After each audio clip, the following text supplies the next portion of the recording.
Love this. Welcome to GMFB. We are presented by Intuit QuickBooks. All we do today is highlights, takeaways, discussion. Let's go. It is November 18th. My name's Kate, Nate, Peter, Kyle, and highlights. Let's do it. Let's do it, Kay. Should we go to Los Angeles? Let's do it for the Bears and the Rams. It's a Sunday night game. There's a lot of eyes on it. Mitchell Trubisky is the quarterback for the Bears, an organization freak. He actually folds his dirty laundry. That's true. You can look it up. The Bears missed 2 field goals early, and down 3-0 off the hands of Anthony Miller. There's some dirty laundry. It's intercepted by Troy Hill. You know, Mitch has only thrown 4 picks this season. That sounds pretty good. Jared Goff, could you get it going? He didn't really need to. Todd Gurley had a big night. A lot of carries for him. 25, in fact, 97 rushing yards. Touchdown, Gurley. Coliseum likes it. 10-0, Trubisky. Athleticism. Move the pocket. Go. Wait. Does he make a big play here? Nah, he gets sacked. Goes down, kind of felt a little awkward all night. Had one really cool touchdown to Tariq Hill, which we are not going to, Tariq Cohen rather, that we are not going to show you. But he goes down awkwardly and then just didn't really look like he had it. Let's go to the fourth quarter. Very tight game, 10-7. Why are we showing this? Because that doesn't look like Mitch. That doesn't look like your starter. And he comes out and he has a long chat with Matt Nagy, which we'll see momentarily, because first, we want to show you the Malcolm Brown touchdown. Hold that, Peter. Malcolm Brown from Texas. Hook 'em horns. And there it is. Talking closely to Chase Daniels, like, am I going in, guys? Could you let me in? Yes, you are, Chase. You went in. A lot of hubbub afterwards that maybe Mitch was pulled for performance, something that has been talked about a lot this year. The Bears maintain that it was a hip injury. Rap sheet has been all over it. Mitch said his hip kept tightening him up. Nagy said he didn't have it, so we had to get him out of there, and we put Chase in. It was not a performance thing. But it doesn't really matter, is it really? It's 17-7. We're talking about the Bears a lot, but the Rams win. Really had to have it. Felt like a loser leaves town type game. They get to 6-4.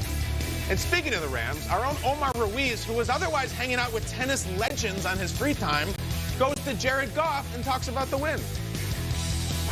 We got dudes who fight.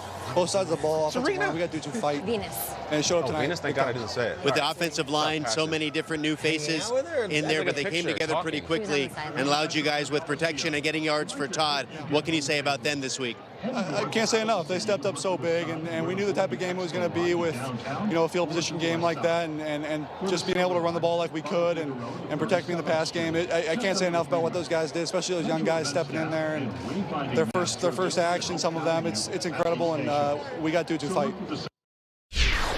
They get the win. The Bears sit at 4-6. Time running out. Hope running out for that squad. And now we don't know what's up with the quarterback. And here we have Ian Rappaport. Bears quarterback Mitchell Trubisky, of course, finishes the game on the sideline. What do you know? Yeah, this was described pretty quickly on Twitter, though not really on the broadcast, as a hip injury for Mitchell Trubisky, which certainly does explain a couple things. Say what you want about his performance, and obviously a lot has been said about his performance over the last couple months, but he is one of the more athletic quarterbacks out there and did not look like himself last night. And if you want to figure out why, go back to that play. You showed it late in the second quarter. It looked like he got kneed by Michael Brockers, and it sounded like, listening to Matt Nagy, listening to Mitch Trubisky, that Trubisky essentially didn't admit that he was injured until late in the game, and that, according to these guys, is why that emotional conversation took place on the sideline. They went to great pains to say that Trubisky was not pulled for performance. He wasn't replaced late in the fourth quarter of a primetime game with no hope of winning. That actually wouldn't make sense anyway. They have said this is for injury reasons, and we're going to get more information as we go throughout the week about Trubisky's hip injury and whether or not he's going to get to be himself as a starting quarterback and as a healthy starting quarterback this week and moving forward.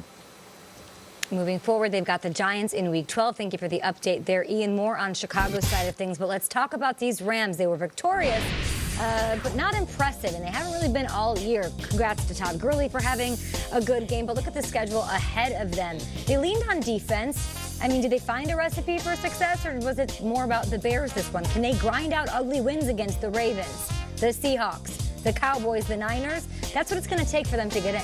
Yeah, and you look at the playoff picture in the NFC, it's like you've got your 6 teams. You look at the 4 division leaders, whether it be Dallas or Philadelphia. But, I mean, all season long, it's been Niners, Packers, Saints, Seahawks, Vikings, and that last one in the hunt, The Rams are the first team there, but they don't feel like they're in the same conversation right now as those other 6. Like, are we done with the NFC playoff picture here as we enter Week 12? It almost feels that way unless the Rams turn it around. The truth is this, Kay.